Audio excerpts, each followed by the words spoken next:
जय श्री कृष्ण। भगवद गीता सप्तम अध्याय। अथ सप्तमोध्याय ज्ञान विज्ञान योग। गीता के हर अध्याय में कुछ ऐसी बात है जो हमें हमारे जीवन का मतलब समझाती है। इस 7वें अध्याय में कृष्ण हमें बताएंगे कि ज्ञान क्या होता है और विज्ञान क्या होता है। आइए दोस्तों, मैं शैलेंद्र भारती आपका स्वागत करते हुए इसका प्रारंभ करता हूं। जय श्री कृष्ण। श्री भगवानुवाच मय्यासक्तमनः पार्थ योगं युञ्जन्मदाश्रयः असंशयं समग्रं मां यथा ज्ञास्यसि तच्छृणु। श्री भगवान बोले, हे पार्थ, अनंत प्रेम दिखाते हुए तू मुझको अपने मन में रख। सच्चा भाव रखते हुए योग में लगा रहे। अब मैं तुझे विभूति, बल, ऐश्वर्यादि गुणों से युक्त तेरे अपने ही आत्म रूप के बारे में बताऊंगा, ताकि तू मेरे बारे में कोई संशय न रखे। दोस्तों, कृष्ण अर्जुन को वो सब कुछ बताना चाहते हैं जिससे अर्जुन कृष्ण पर कभी संशय न करे। आप सोचेंगे कि भगवान अपने भक्त को अपनी ही महिमा के बारे में क्यों बताना चाहते हैं? क्योंकि भगवान अपने भक्त का भला चाहते हैं। उसे वो हर चीज बताएंगे जिससे उनका भक्त अपने जीवन में सफल हो सके। ज्ञानम तेहं सविज्ञानम इदं वक्ष्याम्यशेषतः यज्ञात्वा नेह भूयोऽन्यत् ज्ञातव्यमवशिष्यते। कृष्ण अर्जुन को तत्व ज्ञान देंगे। इस तत्व ज्ञान में जो भी विज्ञान है उसे भी कृष्ण अर्जुन को बताएंगे। ये तत्व ज्ञान आखिर है क्या? ये वो ज्ञान है जिसको जानने के बाद संसार में फिर और भी कुछ जानने योग्य शेष नहीं रह जाता। परम तत्व परमात्मा की जानकारी को ही ज्ञान कहते हैं। यही सबसे बड़ा ज्ञान होता है।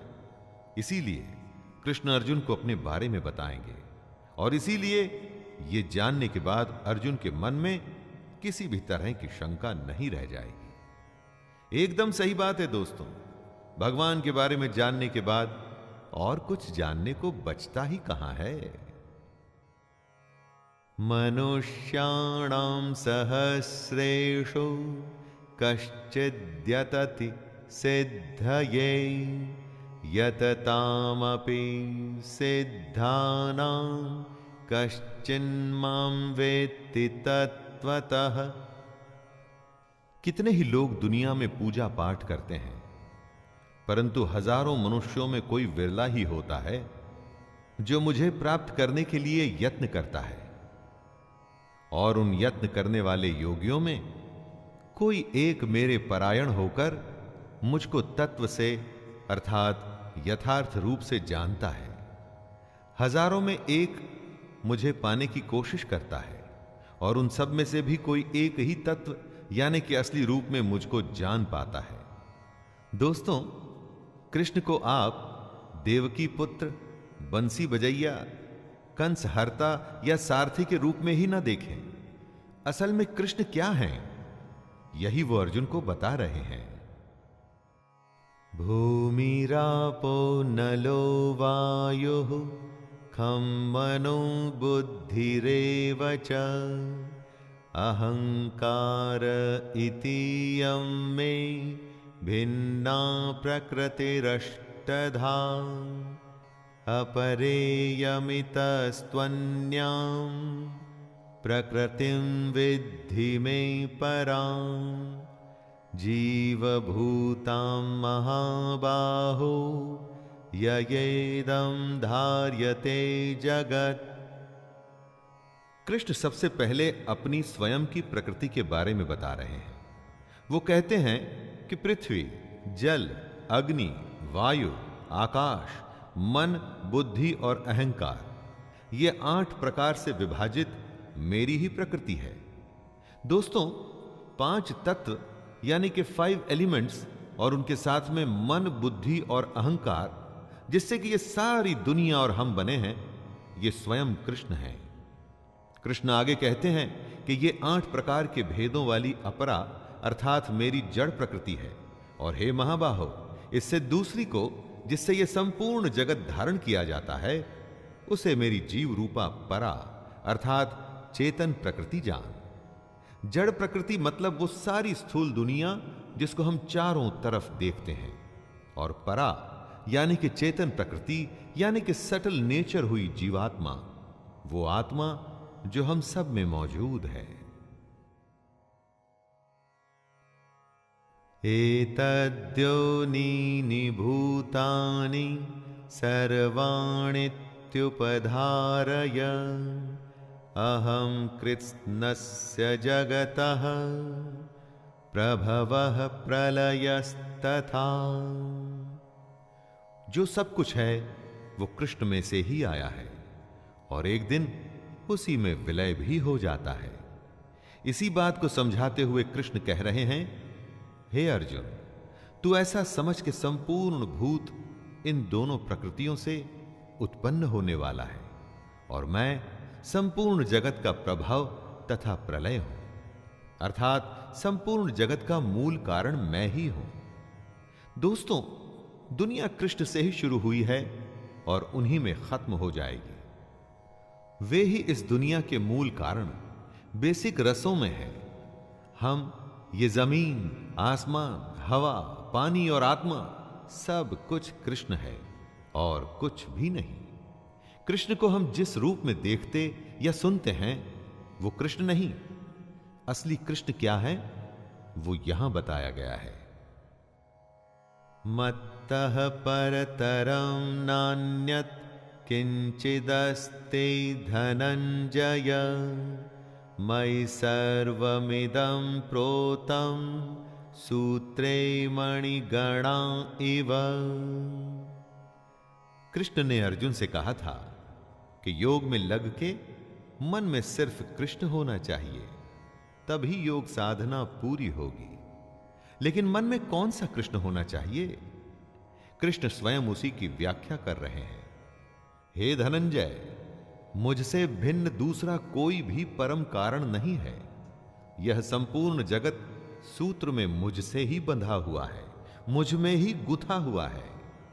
कृष्ण के अलावा दूसरा कुछ भी नहीं है। दोस्तों, जो सब कुछ है वो कृष्ण है। यह बात सुन के आसानी से शायद समझ में ना आए, लेकिन थोड़ी सी भी कोशिश करेंगे तो समझ जाएंगे।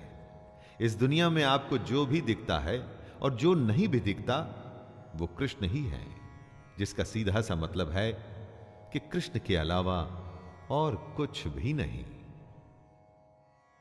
श्री भगवानुवाच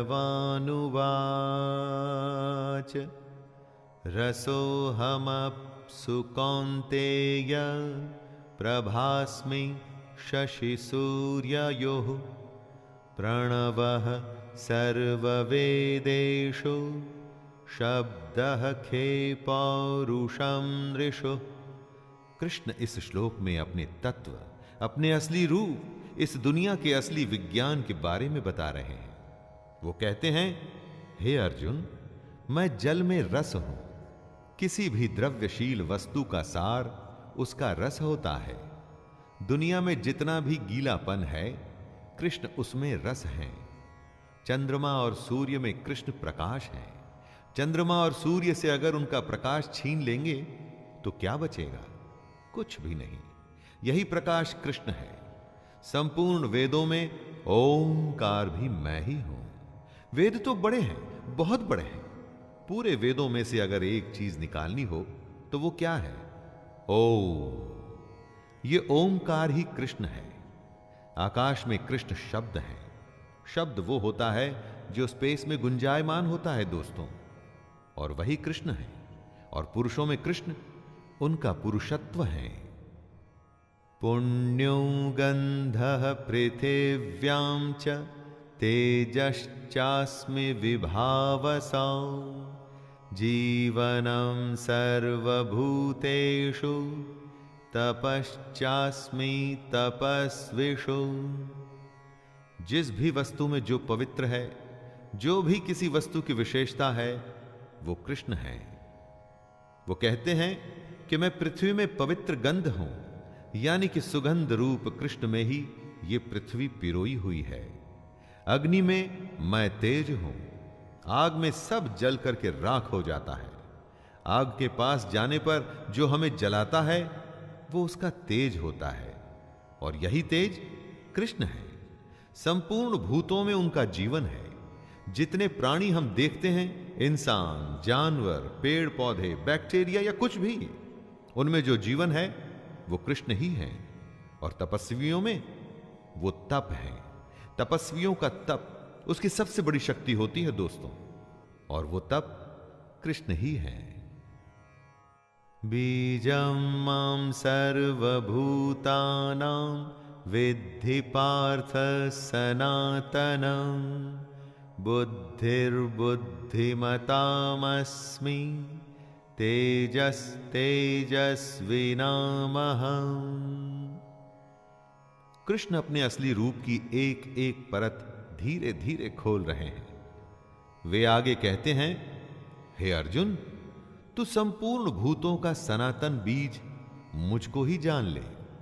जितने भी जीव आपको दिखते हैं, या जो आज से पहले थे और आज के बाद आएंगे दोस्तों, उन सब का सनातन बीज यानी कि उन सब जीवों की उत्पत्ति का कारण कृष्ण ही है। मैं बुद्धिमानों की बुद्धि और तेजस्वियों का तेज हूं, ऐसा कृष्ण कहते हैं। जब आप अपनी बुद्धि से कोई सवाल हल करते हैं, कोई रास्ता खोजते हैं, तो वो बुद्धि कृष्ण ही है। उसी तरह तेजस्वियों में जो तेज होता है, यानी उनमें जो ब्रिलियंस होती है, वो भी कृष्ण ही है।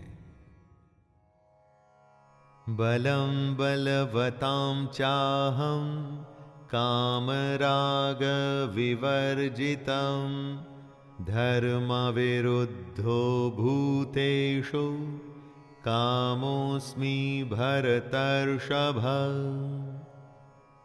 दोस्तों, किसी भी चीज का जो गुण है वो कृष्ण है, जैसा कि वो अर्जुन को बता रहे हैं।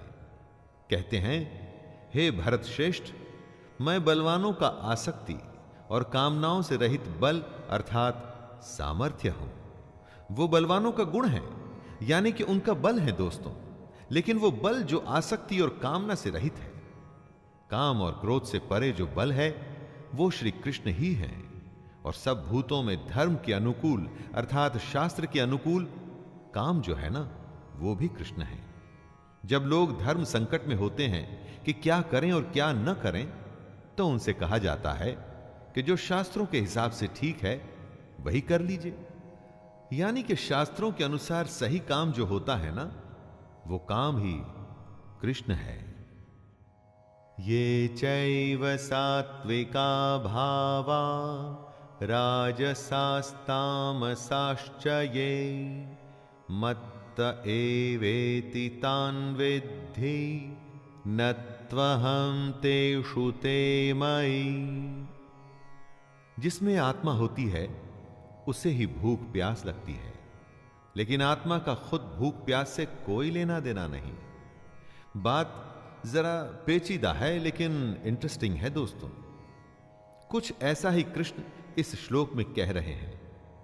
जो सत्व गुण से उत्पन्न होने वाले भाव हैं और जो रजोगुण से होने वाले भाव हैं, उन सबको तू मुझसे ही होने वाले हैं ऐसा जान ले। परंतु वास्तव में उनमें मैं और वे मुझ में नहीं हैं। इन भावों में कृष्ण है, लेकिन कृष्ण में ये भाव नहीं है। इन सारे भाव में कृष्ण कभी फंसते नहीं, इसीलिए तो वो योगी राज कहलाते हैं। यही तो सबसे बड़े योगी की अवस्था होती है दोस्तों। त्रिभिर्गुणमयैर्भावैर् एभिः सर्वमिदं जगत् मोहितं नाभिजानाति मामेभ्यः परमव्ययम्। जो कोई भी काम होता है वो या तो सात्विक, राजसिक या तामसिक होता है। इन्हीं तीनों प्रकृतियों से, इन्हीं तीनों गुणों से ही ये सारी दुनिया मोहित होती है। लेकिन जो इन तीन गुणों से परे है वो है कृष्ण। इस कृष्ण को कोई नहीं जानता। हम में, हमारे काम में जब तक सात्विक, राजसिक और तामसिक जैसे गुणों का अंश भर भी मौजूद रहेगा, तब तक हम कृष्ण के असली स्वरूप को पहचान नहीं पाएंगे। जहां ये तीन गुण खत्म होते हैं, वहीं से कृष्ण शुरू होते हैं। इन्हीं तीनों प्रकृतियों की वजह से हम में आसक्ति और कामना होती है। और अगर यही प्रकृति रही तो फिर हमें कृष्ण कैसे प्राप्त होंगे? दैवी हेषा गुणमयी मम माया दुरत्यया मामेव ये प्रपद्यन्ते मायामेतां तरन्ति ते। सात्विक, राजसिक और तामसिक जैसे तीन गुणों में ही सारी दुनिया फंस के रह जाती है। वो कृष्ण के असली स्वरूप को कभी पहचान नहीं पाती। और वो इसलिए क्योंकि ये तीनों मिलके ही माया बनाते हैं। और माया से कौन बच पाया है? माया तो महा ठगनी होती है दोस्तों। लेकिन जो पुरुष केवल कृष्ण को ही निरंतर भजते हैं, वे इस माया को उल्लंघन कर जाते हैं, अर्थात संसार से तर जाते हैं। इस माया के चक्कर से कोई नहीं बच पाया है, सिवाय उनके जो हमेशा कृष्ण को अपने मन में रखते हैं। ऐसा ही करने को कृष्ण अर्जुन से और हम सबसे कह रहे हैं। न मां दुष्कृतिनो मूढ़ाः प्रपद्यन्ते नराधमाः माययापहृतज्ञाना आसुरं भावमाश्रिताः। ऐसे कौन लोग हैं जो कृष्ण को नहीं भजते? तो आइए सुनते हैं, स्वयं कृष्ण बता रहे हैं कि माया द्वारा जिनका ज्ञान हरा जा चुका है, ऐसे असुर स्वभाव को धारण किए हुए मनुष्यों में नीच, दूषित कर्म करने वाले मूढ़ लोग मुझको नहीं भजते। घमंड करने वाले जो खुद को ही कर्ता मानते हैं, जिनमें असुर स्वभाव है, जो छोटी बातें या हरकतें करते हैं और दूषित कर्म यानी कि करप्ट काम करते हैं ना दोस्तों, ऐसे लोग कृष्ण को नहीं भजते। क्या आप कृष्ण को भजते हैं? उनके कहे निष्काम कर्म को करते हैं? उनके कहे अनुसार योग की साधना करने का प्रयास करते हैं? अगर नहीं करते तो आपको अपने बारे में सोचना पड़ेगा। चतुर्विधा भजन्ते मां जनाः सुकृतिनोऽर्जुन आर्तो जिज्ञासुरर्थार्थी ज्ञानी च भरतर्षभ।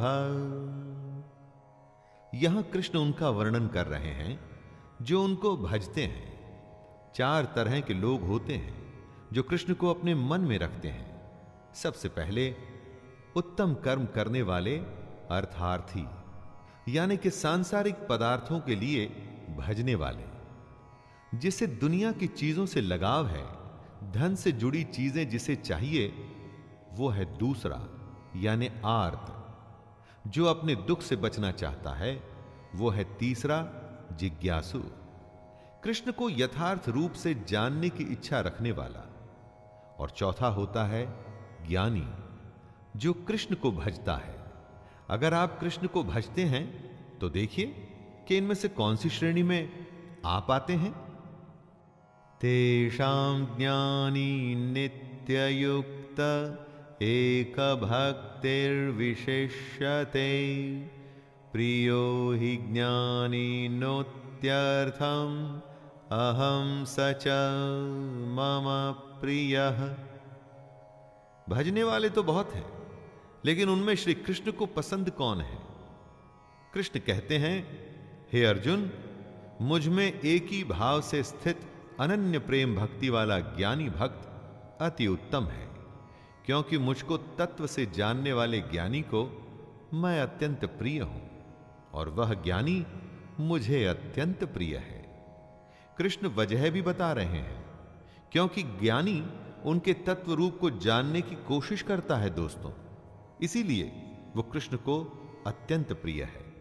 सिर्फ नाम के लिए, स्वार्थ के लिए या अपने दुख से बचने के लिए अगर आप कृष्ण को भजेंगे तो कृष्ण को आप प्रिय कभी भी नहीं होंगे।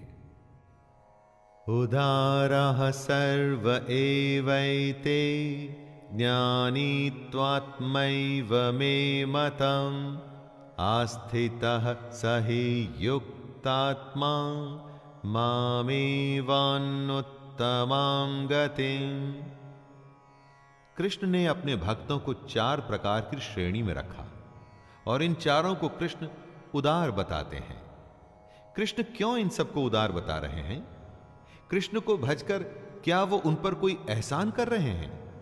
नहीं, वो स्वयं पर एहसान कर रहे हैं। कम से कम वो कोशिश तो कर रहे हैं कृष्ण तक पहुंचने की, लेकिन इनमें से कृष्ण तक पहुंचता सिर्फ ज्ञानी है।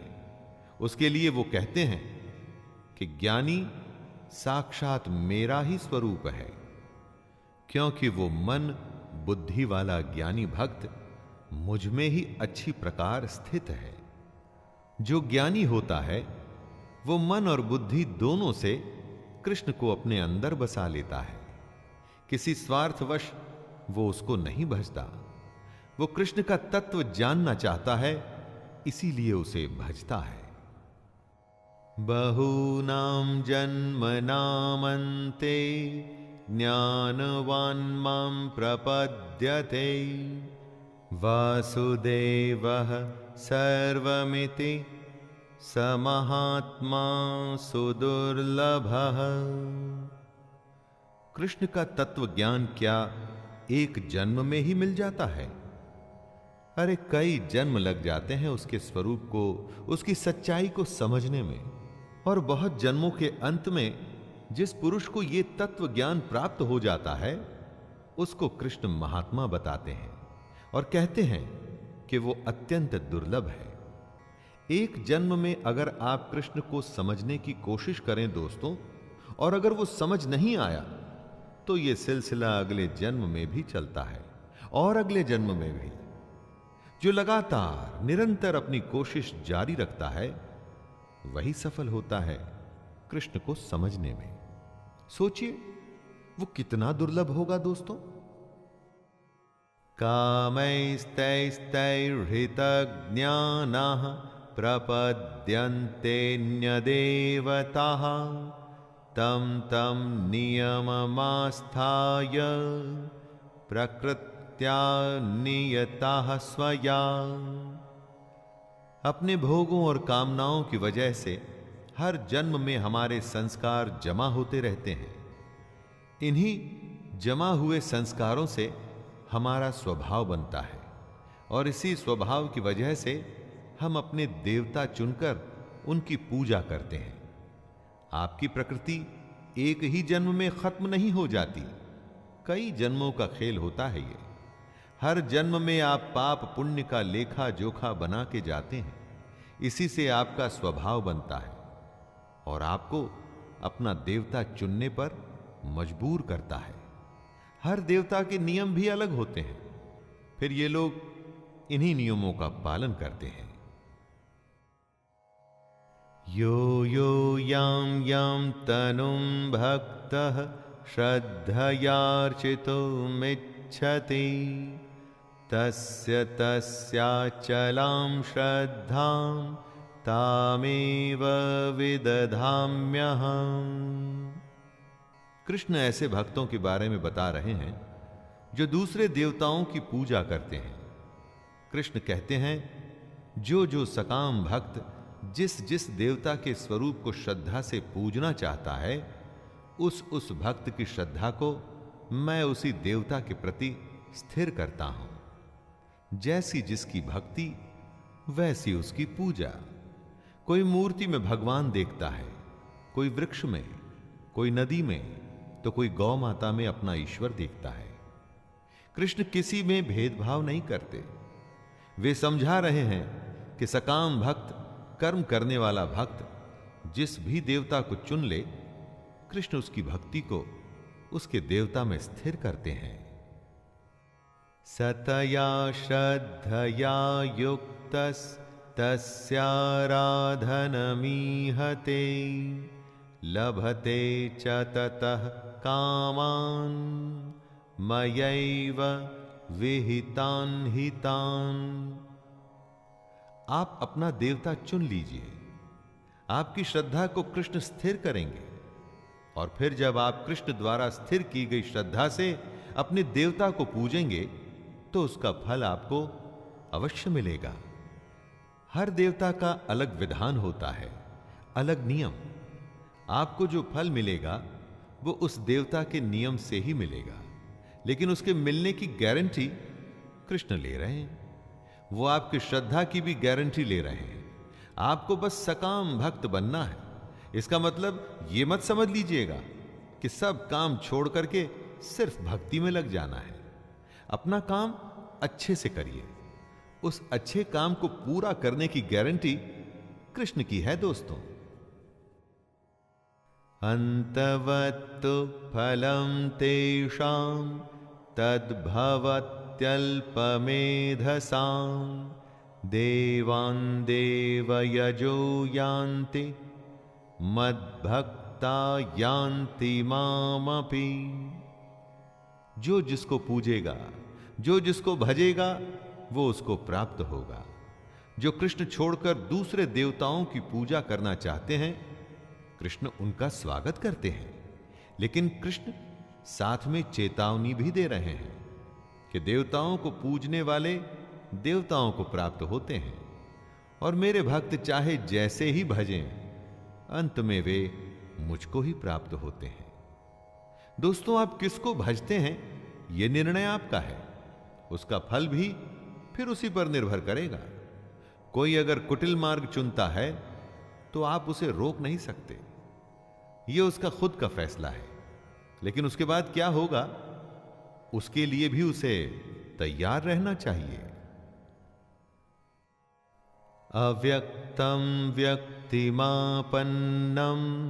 मन्यन्ते माम बुद्धयः परं भावमजानन्तो ममाव्ययमनुत्तमम्। कृष्ण योगेश्वर हैं। महाभारत के समय वो शरीरधारी योगी थे। समझदार लोग कृष्ण के अव्यक्त रूप को समझने की कोशिश करते हैं, लेकिन बुद्धिहीन पुरुष उनको मनुष्य मानते हैं। इस श्लोक में कृष्ण इन दोनों के बीच का फर्क बता रहे हैं। दोस्तों, कृष्ण को मनुष्य मानने की गलती मत करिएगा, क्योंकि अगर आप ऐसा करेंगे तो अपना समय और जीवन जाया करेंगे। असलियत किसी के मानने या न मानने से नहीं बदलती, और असलियत कृष्ण का असली स्वरूप जो इस जगत के कण कण में मौजूद है, हर जीव में उनका अंश है। कृष्ण को समझने का साधन है योग, यानी निष्काम कर्म, और मन में कृष्ण को धारण करना। नाहं प्रकाशः सर्वस्य योगमाया समावृतः मूढ़ोऽयं नाभिजानाति लोको मामजमव्ययम्। ईंधन में अग्नि छुपी होती है। जब तक उसे चिंगारी न दिखाई जाए तब तक वो प्रत्यक्ष नहीं होती। उसी तरह से कृष्ण भी अपनी योग माया से छिपे हुए हैं। अज्ञानी जन समुदाय जन्म रहित अविनाशी परमेश्वर को नहीं जानता, अर्थात वो कृष्ण को जन्मने और मरने वाला समझता है। लेकिन ज्ञान या योग वो चिंगारी है जिससे कृष्ण प्रत्यक्ष हो जाते हैं। रास्ता दिखाने वालों की भी कमी नहीं होती दोस्तों, और गुमराह करने वालों की भी नहीं। अज्ञानियों से वास्ता रखेंगे तो हमेशा गुमराह होंगे, क्योंकि उनके सोचने का तरीका ही गलत होता है। इसी गलत तरीके के बारे में कृष्ण ने इस श्लोक में बताया है। वेदाहं समतीतानि वर्तमानानि चार्जुन भविष्याणि च भूतानि मां तु वेद न कश्चन। जिस दुनिया में हम हैं वो कई जन्मों का खेल है। हम पहले भी थे और आगे भी रहेंगे। इस बारे में कृष्ण कहते हैं, अर्जुन, बीते हुए समय में, वर्तमान में और आगे होने वाले सब समय को मैं जानता हूं, परंतु मुझको कोई भी श्रद्धा भक्ति रहित पुरुष नहीं जानता। क्या हुआ था, क्या हो रहा है और क्या होगा, ये सब कृष्ण जानते हैं। लेकिन अज्ञानी जो श्रद्धा या भक्ति से दूर हैं, वो नहीं जान पाते। दोस्तों, यहां भक्ति को पूजा पाठ से मत लीजिएगा। अगर आप अपने निष्काम कर्म के प्रति समर्पित नहीं हैं, पूरे मन से उसमें नहीं लगे हुए हैं, तो कृष्ण के कहे अनुसार आप अज्ञानी हैं। इच्छा द्वेष समुत्थेन द्वंद्व मोहेन भारत सर्वभूतानि सम्मोहं सर्गे यान्ति परन्तप। ऐसी क्या वजह है कि कोई भी कृष्ण के असली स्वरूप को जान नहीं पाता? वो इसलिए कि हम में से हर किसी में इच्छा और द्वेष से उत्पन्न मोह मौजूद है। ये मोह ही हमें अज्ञानी बनाता है। किसी से प्यार, किसी से झगड़ा, किसी का बुरा चाहना या किसी के लिए सब कुछ कर देना, इच्छा और द्वेष के यही तो सारे खेल होते हैं। इन सब के चलते क्या आपको लगता है कि आप इस दुनिया की सच्चाई को जान पाएंगे? पहले हम सबको अपने इस उथले रवैये से बाहर निकलना होगा, अपने अंदर की इच्छा और द्वेष को खत्म करना होगा। तभी हम सब लोग कृष्ण के स्वरूप को पहचान पाएंगे। येषां त्वन्तगतं पापं जनानां पुण्यकर्मणां ते द्वन्द्वमोहनिर्मुक्ता भजन्ते मां दृढ़व्रताः। निष्काम भाव से श्रेष्ठ कर्मों को करते हुए जिन पुरुषों का पाप नष्ट हो गया है, वे इच्छा और द्वेष से पैदा हुए द्वंद्व से छूटकर मुझको सब प्रकार से भजते हैं।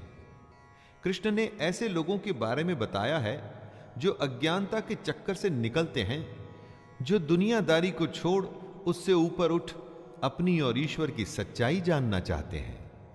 ऐसा करने का सीधा सा रास्ता है दोस्तों, निष्काम कर्म, जिससे कि पाप कटेंगे। पाप कटने से मन में इच्छा और द्वेष जैसे भाव खत्म होने लगते हैं।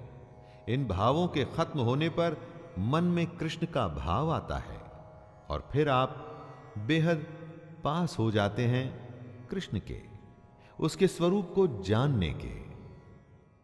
जरा मरण मोक्षाय मामाश्रित्य यतन्ति ये ते ब्रह्म तद्विदुः कृत्स्नम् अध्यात्मं कर्म चाखिलम्।